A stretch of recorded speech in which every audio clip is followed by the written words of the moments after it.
विधानसभा में शनिवार को हुई छात्र युवा संसद में पेपर लीक, कोचिंग सेंटर्स में स्टूडेंट के सुसाइड के मामलों पर छात्रों ने सरकार की जमकर खिंचाई की है। एक दिन की विधायक बनी सौम्या भदौरिया ने कहा कि वर्तमान की कोचिंग संस्थानों ने शिक्षा को व्यापार बना दिया है। उन्होंने कहा कि 2020 में 10,000 से अधिक छात्रों की आत्महत्या के केस सामने हैं। युवा संसद में बनी विधायक दीवा शर्मा ने कहा कि कोचिंग संस्थान छात्रों में भेदभाव करते हैं। दिव्या बोली कि सरकार को कोचिंग संस्थानों के लिए टाइम टेबल सेट करना चाहिए। राजस्थान विधानसभा में शनिवार को युवा संसद आयोजित हुई। इसमें शामिल हुए स्कूली छात्र, सीएम, मंत्री और नेता प्रतिपक्ष बने। विधानसभा के नियमित सत्र की तरह प्रश्नकाल हुआ, जिसमें छात्रों ने जोरदार बहस भी की है। छात्रों ने नीट पेपर लीक से लेकर सिस्टम की खामियों पर जमकर तंज कसे और कोचिंग संस्थाओं के कामकाज के तरीकों व स्टूडेंट के बढ़ते डिप्रेशन पर चिंता जताई है। एक छात्रा ने कोचिंग सिस्टम पर गंभीर सवाल उठाए और कहा कि हम अंधे की लाठी की जगह खुद अंधे बन गए हैं। दूसरी छात्रा ने कहा कि सरकार पर लोगों का अब विश्वास नहीं है। इतने स्कैम और घोटाले हो गए हैं कि अब इस पर एक वेब सीरीज बन जाए। प्रश्नकाल में छात्रों ने विधायकों की तरह ही सवाल पूछे। उसी तर्ज पर मंत्री की भूमिका निभाने वाले छात्रों ने जवाब भी दिए। इसके बाद कोचिंग पर रेगुलेटरी बॉडी बनाने के लेकर प्रस्ताव भी बहस हुई है। बहस में देश भर से आए स्टूडेंट्स ने कोटा में कोचिंग स्टूडेंट की सुसाइड पर नाराजगी जाहिर करते हुए सिस्टम की खामियों को सुधारने का सुझाव दिया है। आज के कोचिंग संस्थानों ने गुणवत्तापूर्ण शिक्षा को हर नागरिक के मौलिक अधिकार से एक विशेष अधिकार बना दिया है। चिंतित माता पिता की नजरों में ये कोचिंग संस्थान पैसा छापने की मशीन बन गए हैं, जो छात्रों और अभिभावकों की असुरक्षाओं पर गिद्ध दृष्टि लगाए हुए हैं। नजर को बदला जाए तो नजारे तक बदल जाते हैं, सोच को बदला जाए तो सितारे भी बदल जाते हैं। कश्तियों को बदलने की जरूरत नहीं होती, केवल दिशा को बदलने से किनारे अपने आप बदल जाते हैं। एक ऐसी ही दिशा की कमी आज हमारी कोचिंगों में साफ महसूस की जा सकती है। आज जिस जगह को माननीय प्रधानमंत्री जी ने विद्या की काशी कही है, वो मणिकर्णिका घाट बन चुकी है महोदया, वो मणिकर्णिका घाट बन चुकी है। बच्चों के पास आत्महत्या के अलावा और कोई चारा बचा ही नहीं है, वो करेंगे क्या? किसी अर्जुन को श्रेष्ठ साबित करने के लिए हर युग में एकलव्य का अंगूठा कटाया गया है। अंगूठे तो आज भी कट रहे हैं और अब द्रोणाचार्यों ने दुर्बलता को कानून बना दिया है। भारतवर्ष में आजादी के पश्चात धर्म और शिक्षा के व्यवसायीकरण हो गया है। शिक्षा अगर दान देने की वस्तु है तो उसका व्यवसायीकरण क्यों? कोचिंग इंस्टीट्यूट्स की अलग सेंटर्स में अलग फीस क्यों? हमें जरूरत है मजबूत नियम बनाने की, ताकि यह कोचिंग संस्थान पारदर्शी रूप से संचालित हो और छात्रों की भलाई को प्राथमिकता दे। विश्वास किया भी जाए तो कैसे किया जाए जब सरकार के स्कैम की लिस्ट ही इतनी लंबी हो कि एक नई वेब सीरीज तक बनाई जा सके। अगर गवर्नमेंट इतनी स्ट्रांग हो सकती थी, then why the change to CBSE to NT? CBSE have taken a lot of steps. They have conducted an entire re-NEET because of 44 boys.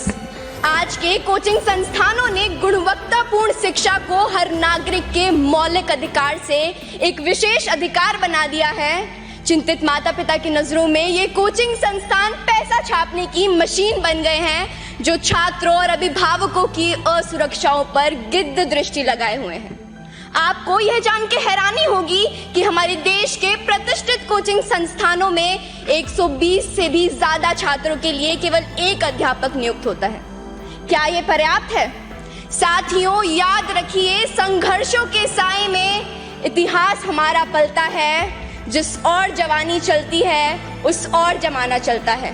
हमें जरूरत है मजबूत नियम बनाने की, ताकि यह कोचिंग संस्थान पारदर्शी रूप से संचालित हो और छात्रों की भलाई को प्राथमिकता दे। हमें खुद से पूछना चाहिए कि क्या हम ऐसी शिक्षा प्रणाली को कायम रखेंगे जो गुलामी के कालखंड में साजिशन रची गई थी, या फिर हम एक नए रास्ते पर चलेंगे जो विचारों की विविधता का जश्न मनाता हो, हर व्यक्ति को स्वतंत्र रूप से सशक्त बनाता हो।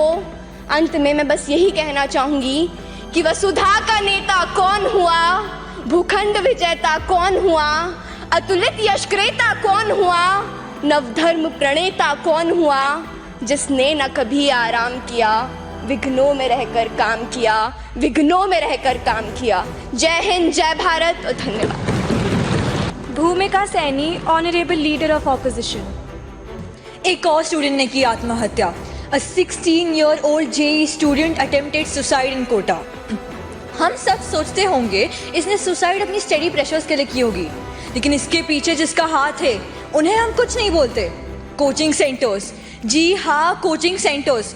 In spite of knowing the error in the functionality of these coaching centers, we do not say against anything. महोदया, भारतवर्ष में आज़ादी के पश्चात धर्म और शिक्षा के व्यवसायीकरण हो गया है। शिक्षा अगर दान देने की वस्तु है तो उसका व्यवसायीकरण क्यों? कोचिंग इंस्टीट्यूट्स की अलग सेंटर्स में अलग फीस क्यों? The classes in these coaching centers have been divided on the basis of the students' intelligence level. ऐसा भेदभाव क्यों? जब सब स्टूडेंट्स का एक ही लक्ष्य है तो उनमें भेदभाव क्यों करते हैं? Malpractices have occurred. IIT Kanpur में मीटिंग 7 बजे से लेकर 7:30 बजे तक चली और उसके पश्चात ही ये घोषित किया कि आईआईटी का पेपर कैंसिल है। मीटिंग पेपर लीक की वजह से हुई थी।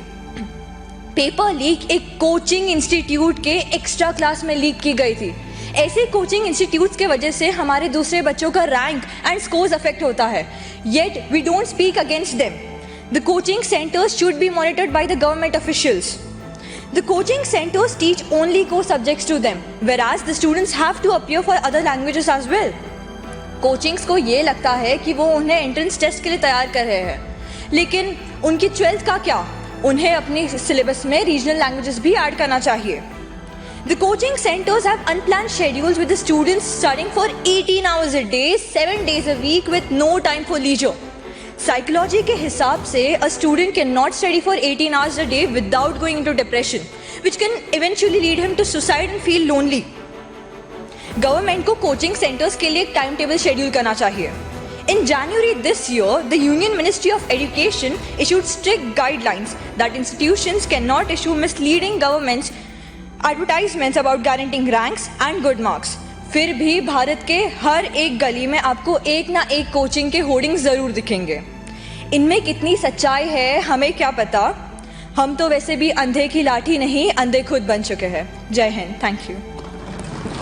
Honourable member diva Sharma. Start now. किसी अर्जुन को श्रेष्ठ साबित करने के लिए हर युग में एकलव्य का अंगूठा कटाया गया है।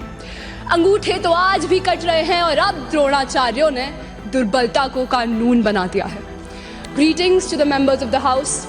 Even today we witness instances where individuals have to give up their potential akin to Eklavya's sacrifice. But this time it's due to organizational corruption, biased schemes, paper leaks and the mishandling of laws by modern day Dronacharyas. Between 2019 and 2021, more than 36,000 students have died by committing suicide, and that is not a small number. Upon seeing this, our government decided to wake up from its sweet slumber and gave us the 2024 regulatory coaching guidelines. However, they've missed the mark with this one, and let's see how. Firstly, the guidelines state at multiple places that there is undue stress or academic pressure on coaching-going students. Let's look at some numbers, shall we? For an exam like NEET, there are 25 lakh students competing for just 50,000 seats. For an exam like JEE, there are 14 lakh aspirants vying for 14,000. So no, I disagree with the government on this premise that even though coachings may create pressure on students, one of the major reasons for stress in their life is the limited number of government college seats. A simple solution involves increasing the number of seats available, but our government has not paid heed to that either. A new regulation in the guidelines state that no student below the age of 16 can enroll in private centers. However, what we are forgetting, ladies and gentlemen, is that preparation for higher competitive exams like UPSC, JEE or NEET isn't done overnight. It takes time and efforts of early foundational courses. But with such provisions, we're robbing the younger generation of beautiful opportunities. Honorable member, kindly conclude your speech. India's education system is severely underfunded, with most states just allotting 2.5 to 3.2% of their GDP to education, which is far below the Kothari Commission's recommended 6%. So I urge the government to finally start investing more in building better infrastructure and teacher skills. Honorable member Tejaswa Vashisht. Thank you, Speaker Madam. Madam, नजर को बदला जाए तो नजारे तक बदल जाते हैं, सोच को बदला जाए तो सितारे भी बदल जाते हैं।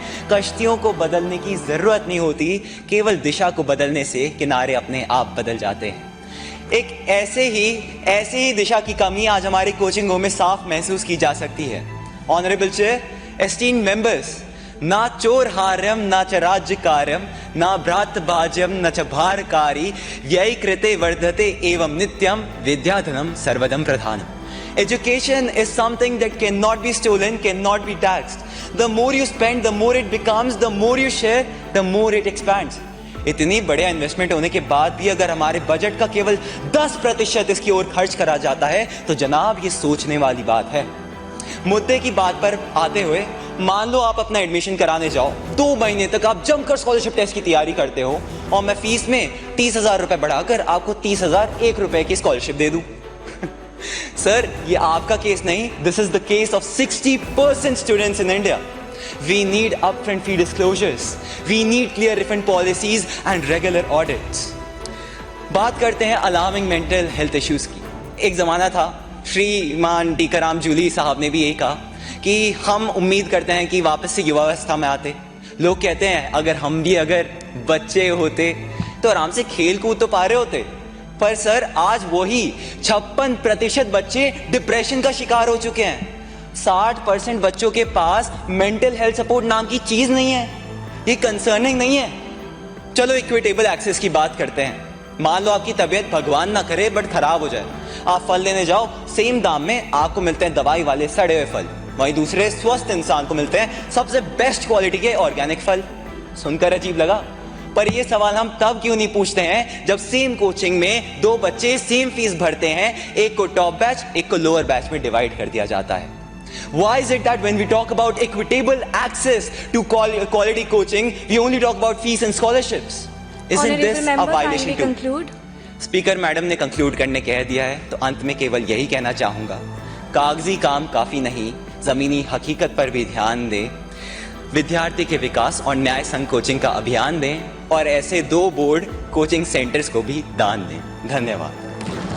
Honorable Member Vihan Bajaj. 3 different coaching institutions में एक ही चेहरा कैसे हो सकता है? All coaching centers have manipulated minds into thinking कि 10 साल मेहनत करो और 40 साल मजे। Indian education system viciously murders those students. Suicide rate count करे तो शायद वो नंबर कोचिंग सेंटर के फीस से मैच करे। सवाल ये नहीं है कि आग किसने जलाई है, सवाल ये है कि एजुकेशन सिस्टम के हाथ में तील किसने दी है।